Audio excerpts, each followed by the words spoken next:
Bismillahirrahmanirrahim. Assalamualaikum warahmatullahi wabarakatuh. Cerita ini terjadi kurang lebih di tahun 2022 silam, ketika aku dan salah satu temanku memutuskan untuk ngekos di salah satu kosan yang ada di daerah Bandung. Hari itu aku dan Dea temanku mendapatkan sebuah rumah kos yang tak jauh dari tempat kami bekerja. Sebuah rumah kos yang bisa dibilang cukup besar. Bangunannya 3 lantai dan terdapat 5 kamar di setiap lantainya. Selain itu, harganya pun sangatlah terjangkau. Setelah merasa cocok, kami pun langsung mengambil kamar yang ada di kosan itu. Aku mendapatkan kamar yang ada di lantai 2, sementara Dea temanku berada di lantai 1. Awalnya kami pikir kami bisa mendapatkan kamar yang bersebelahan.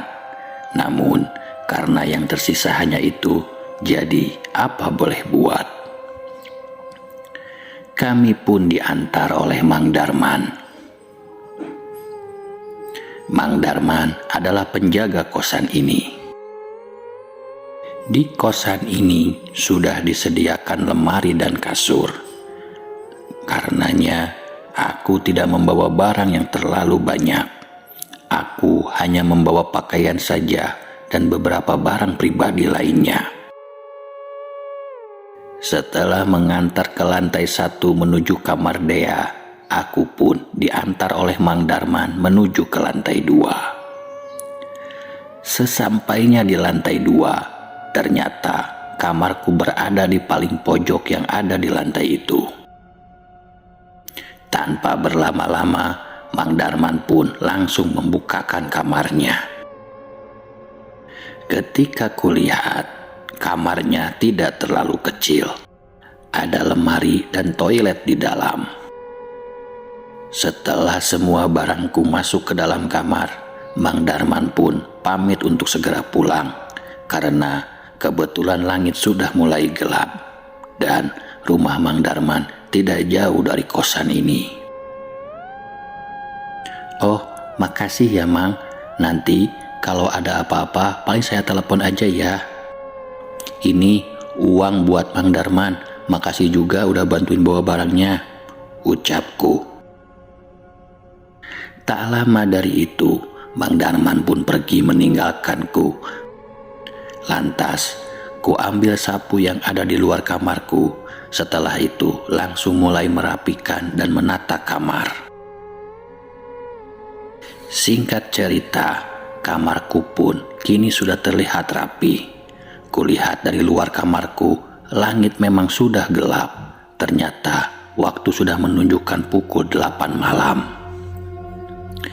Karena gerah, aku pun memutuskan untuk mandi sebelum lanjut beristirahat.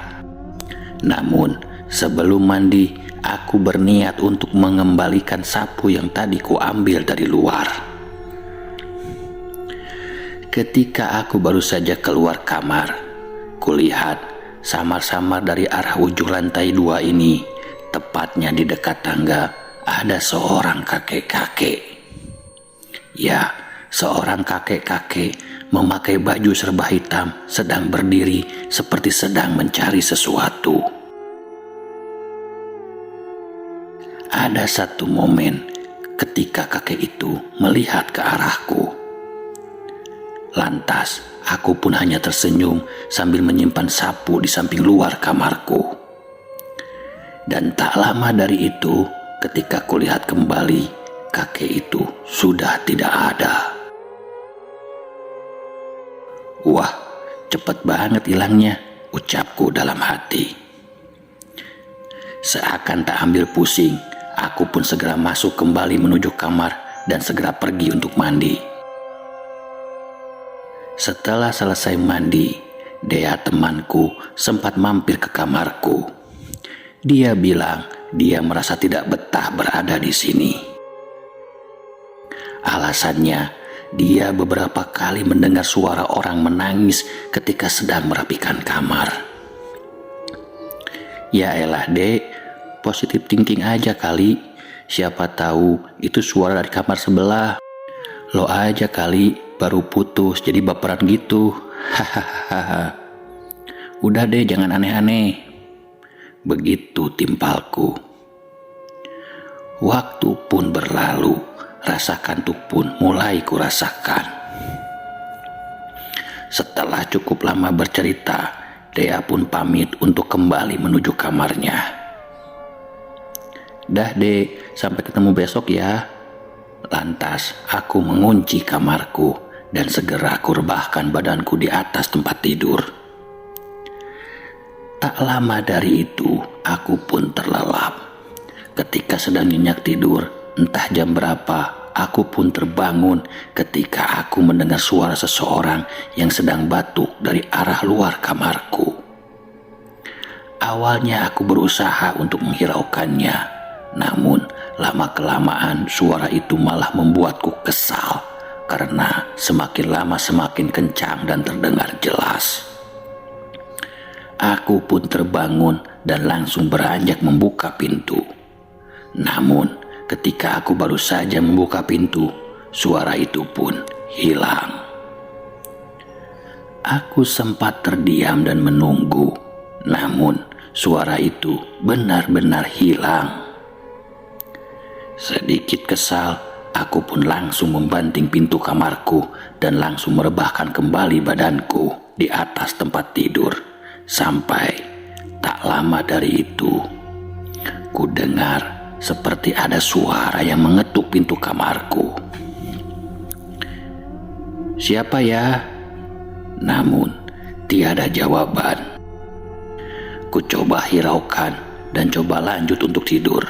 Namun ketukan itu kembali terdengar. Woi, siapa? Lagi dan lagi tidak ada respon. Ketukan itu masih terdengar dan tiba-tiba kulihat pintu kamarku kini perlahan terbuka. Lah, perasaan tadi dikunci deh. Mataku pun terkunci pada pintu kamar yang terbuka itu. Kulihat tidak ada siapa-siapa di depan pintu itu. Aku masih menatap penuh pintu itu. Perasaanku kini mulai tidak enak melihat hal ini. Jantungku mulai berdegup kencang. Aku terus menatap ke arah pintu itu, menunggu apa yang akan terjadi. Aku tidak berkedip sampai ketika aku mencoba fokus melihat ke arah pintu itu. Astagfirullah. Tiba-tiba sebuah kepala muncul mengintip di balik pintu itu. Sebuah kepala kakek-kakek berambut putih serta muka pucat dan dipenuhi urat-urat yang berwarna merah di seluruh mukanya. Matanya menatap tajam ke arahku. Aku hanya bisa terdiam dan membaca doa-doa yang aku bisa saat itu. Berusaha berteriak pun aku tidak mampu. Tak hanya kepalanya saja, kini perlahan muncul tangan yang memegang pintu sambil terus melihat ke arahku. Aku menutup mataku dan terus berdoa hingga sosok itu pun hilang. Aku pun segera lari keluar kamar menuju kamar Dea. Dea melihatku heran karena mukaku yang pucat dan keringat yang bercucuran. Dia bertanya padaku, kenapa aku hanya bisa diam? Dan setelah cukup tenang, aku pun mulai menceritakan semuanya. Malam itu, aku tidak berani kembali ke kamarku, dan aku memutuskan untuk menginap di kamar Dea.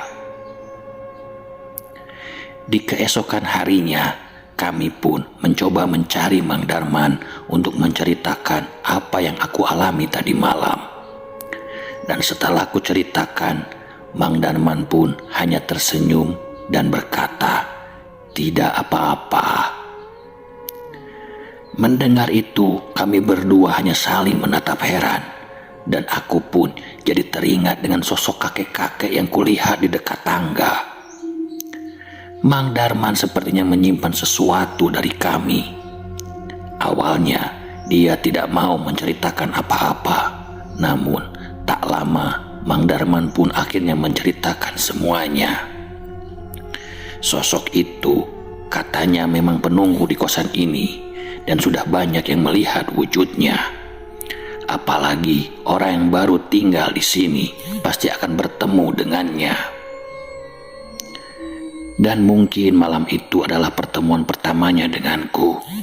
Namun, untungnya setelah kejadian itu, aku tidak pernah mengalami kejadian-kejadian aneh ataupun bertemu lagi dengannya. Nah, demikianlah teman-teman cerita pada kesempatan kali ini. Mohon maaf atas segala kekurangan. Billahi taufik wal hidayah. Wassalamualaikum warahmatullahi wabarakatuh.